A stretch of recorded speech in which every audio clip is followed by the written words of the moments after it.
গ্রামে ভোগান্তি ও জন অসন্তোষ রুখতে ঢাকায় বিদ্যুৎ সরবরাহ কমানোর সিদ্ধান্ত নিয়েছে সরকার। এতে বেশ কয়েকদিন ধরেই লোডশেডিং ফিরেছে রাজধানীতে।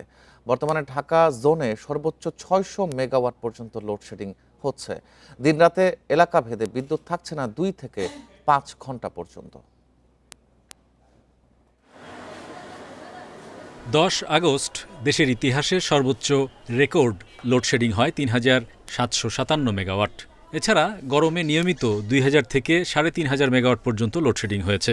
এর বেশিরভাগই চাপে গ্রামের গ্রাহকের ওপর। প্রান্তিক এসব মানুষকে ১০ থেকে ১২ এমনকি ১৪ ঘন্টা পর্যন্ত বিদ্যুৎহীন থাকতে হয়। সরকারের নীতির সমালোচনা করে ভোক্তা সংগঠনও।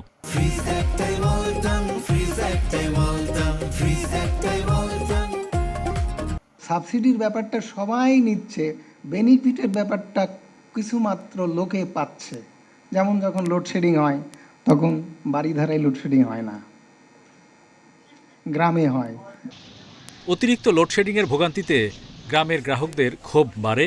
অনেকে চড়াও হয় পল্লী বিদ্যুৎ কর্মীদের উপর। পুলিশের কাছে নিরাপত্তা চায় একযোগে ৮০টি সমিতি। এরপরই নড়ে চড়ে বসে সরকার। সিদ্ধান্ত হয় ঢাকাসহ বড় শহরেও লোডশেডিং ভাগ করে দেয়ার। গত ১৫ দিন ধরে ঢাকায় এলাকাভেদে দৈনিক ২ থেকে ৫ ঘন্টা লোডশেডিং হচ্ছে। কলকারখানা, অফিস আদালত এগুলো যখন খুলে প্লাস গরমের মাত্রাটা একটু বেশি হয় তখন বিদ্যুৎ বিভ্রাট শুরু হয়। আর বিদ্যুৎও পাচ্ছি না, ঠিকভাবে গ্যাসও পাচ্ছি না, অনেক সংকট দেখা যাচ্ছে।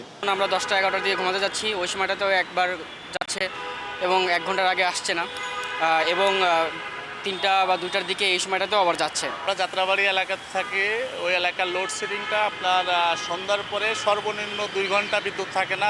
সারা দেশে এখনও লোডশেডিং হচ্ছে ২ থেকে ৩,৫০০ মেগাওয়াট পর্যন্ত।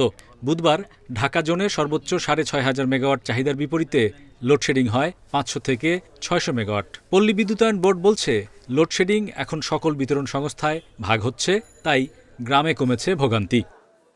ঢাকা শহরের লোডটা এখন গ্রামে গঞ্জে যাচ্ছে, যার ফলে বাইরের দিকে কিছুটা সরবরাহ বাড়ছে।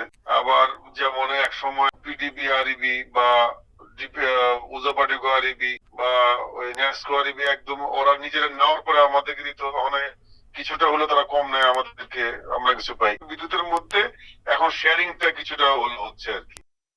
বর্তমানে সারা দেশে দৈনিক বিদ্যুতের চাহিদা থাকছে ১৪,৫০০ থেকে ১৭,৫০০ মেগাওয়াট পর্যন্ত। Hari Saha, independent news, Dhaka.